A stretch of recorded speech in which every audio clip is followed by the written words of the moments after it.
Slogan দিয়েছিল, দিল্লি না ঢাকা, এখন হবে ঢাকা না ওয়াশিংটন, ঢাকা না ওয়াশিংটন। আমরা দিল্লির গোলামি করি নাই, ওয়াশিংটনে গোলামি করবো না, ঠিক না বেছে? আজকে আমেরিকার নামে লাল কুত্তার বাহিনী, সাদা কুত্তার বাহিনী আমাদেরকে ভদ্রতা শিখায়। এই মুসলমান, আমাদের কাছে কোরআন আছে, আমাদের কাছে হাদিস আছে। যাদের কাছে কোরআন আছে, যাদের কাছে হাদিস আছে, তাদের জন্য ওই পশ্চিমাদের লাল কুত্তাদের কাছ থেকে, সাদা কুত্তার কাছ থেকে আমাদের হাদিস শিখতে হবে না, আমাদের ভদ্রতা শিখতে হবে না।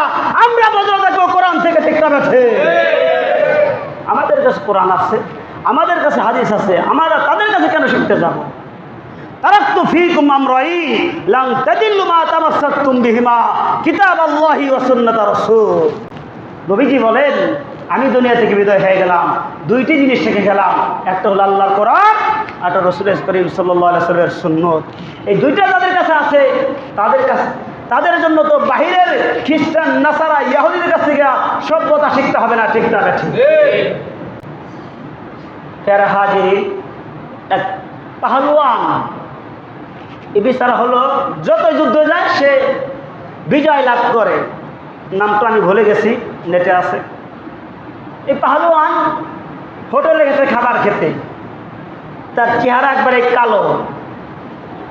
হোটেলের ম্যানেজার তাকে বের করে দিছে যে কালো মানুষকে আমরা খাবার দেব না, কারণ এখানে আসবে সব সুন্দরী, রূপসী, ধবধবে সাদা মানুষ, লাল চামড়ার মানুষ, সাদা চামড়ার মানুষ আসবে, তাদেরকে আমরা খাবার দেব, কালো মানুষকে এই হোটেলে এলাও না।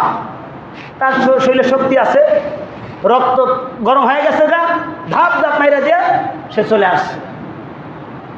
যদি এটাই হয় আমেরিকার ওয়াশিংটনের নিয়ম নীতি যে সাদা মানুষ আর কালো মানুষ ভেদাভেদ, আল্লাহ বলেন আমি আল্লাহ তাআলা সাদা মানুষকে আমি আল্লাহ সৃষ্টি করেছি, কালো মানুষকে আমি আল্লাহ তাআলা সৃষ্টি করেছি।